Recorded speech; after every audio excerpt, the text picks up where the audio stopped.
இப்போ நம்ம எப்படி ஈஸியா ஃபோன்பே வழியாக எலக்ட்ரிசிட்டி பில்ல பே பண்ணலாம் சொல்லிட்டு பார்க்கலாம். அதுக்கு நீங்க இப்போ ஃபர்ஸ்ட் உங்களுடைய ஃபோன்பே ஆப் வந்து ஓப்பன் பண்ணிக்கோங்க. இப்போ நான் வந்து என்னுடைய ஃபோன்பே ஆப் ஓப்பன் பண்ணிட்டு இப்போ இந்த பேஜ்ல வந்து பாருங்க ரீசார்ஜ் அண்ட் பில்ஸ்ல எலக்ட்ரிசிட்டி பில் சொல்லிட்டு இருக்கு. எலக்ட்ரிசிட்டி பில் அப்படின்றத கிளிக் பண்ணுங்க. எலக்ட்ரிசிட்டி பில்ல கிளிக் பண்ணீங்க அப்படின்னா நெக்ஸ்ட் வந்து உங்களுக்கு இந்த பேஜ் ஓப்பன் ஆகும்.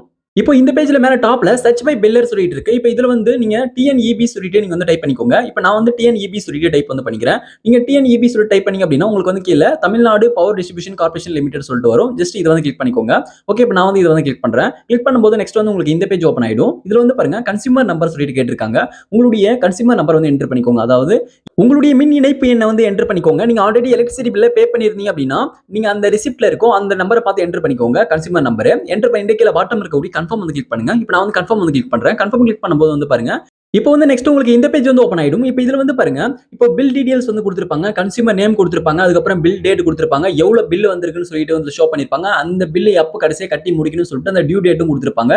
எல்லாமே செக் பண்ணிக்கோங்க. செக் பண்ணிட்டு இப்போ நீங்க இந்த பில்லை கட்ட போறீங்க அப்படின்னா கீழ பாட்டம்ல ப்ரொசீட் டு பேன்னு சொல்லிட்டு இருக்கு. ப்ரொசீட் டு பே அப்படின்றத கிளிக் பண்ணுங்க. கிளிக் பண்ணி அப்படின்னா நெக்ஸ்ட் வந்து பாருங்க உங்களுக்கு இந்த பேஜ் ஓப்பன் ஆயிடும். இப்போ நீங்க வந்து எந்த அக்கௌண்ட் வழியாக நீங்க வந்து பே பண்ணீங்களோ அந்த அக்கௌண்ட்டை செலக்ட் பண்ணிக்கோங்க.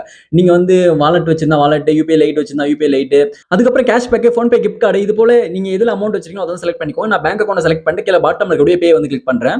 இப்போ நம்ம பேங்க் அக்கௌண்ட் செலக்ட் பண்ணதுனால நம்ம செலக்ட் பண்ண பேங்க் அக்கௌண்ட்கான யூபிஐ பின் வந்து என்டர் பண்ணணும். இப்போ நான் வந்து என்னுடைய பேங்க் அக்கௌண்ட்கான யூபிஐ பின் வந்து என்டர் பண்ணிக்கிறேன். நீங்க வந்து உங்களுக்கான பேங்க் அக்கௌண்ட்கான யூபிஐ பின் என்டர் பண்ணிட்டு ஓகே வந்து கிளிக் பண்ணுங்க. ஓகே வந்து கிளிக் பண்ணும்போது கனெக்டிங் செக்யூர்லி சொல்லிட்டு இது போல லோடிங் ஆகி இப்போ வந்து பாருங்க பேமெண்ட் சக்சஸ்ஃபுல் சொல்லிட்டு வரும். இப்போ வந்து பாருங்க நம்ம சக்சஸ்ஃபுல்லா ஏபி பில்ல வந்து பே வந்து பண்ணியாச்சு. இப்போ வந்து பாத்தீங்கன்னா தெரியும். ஓகே, இப்போ நம்ம டன் வந்து கொடுத்துக்கலாம். இப்போ டன் கொடுத்துட்டு நீங்க திரும்ப இந்த எலக்ட்ரிசிட்டி பில்குள்ள போயிட்டு நீங்க செக் பண்ணி பார்க்கும்போது இப்போ வந்து பாருங்க அதுல வந்து தெளிவா கொடுத்திருப்பாங்க லாஸ்ட் பெய்டுன்னு சொல்லிட்டு இப்போ எந்த டேட்ல நீங்க வந்து பெய்ட் பண்ணிருக்கீங்கன்னு சொல்லிட்டு அதுல வந்து தெளிவா வந்து கொடுத்திருப்பாங்க. நீங்க இந்த டேட்ல வந்து நீங்க கட்டின மாதிரி வந்து பாத்தீங்கன்னா வந்து காமிக்கும். ஓகே, இது உங்களுக்கு புரிஞ்சிருக்கும்னு நினைக்கிறேன். நம்ம வந்து பாத்தீங்கன்னா இப்படி தான் எலக்ட்ரிசிட்டி பில்ல வந்து பே வந்து பண்ணணும். இந்த வீடியோஸ் பார்த்து அந்த வீடியோக்கு மறக்காம லைக் பண்ணுங்க. Thank you friends.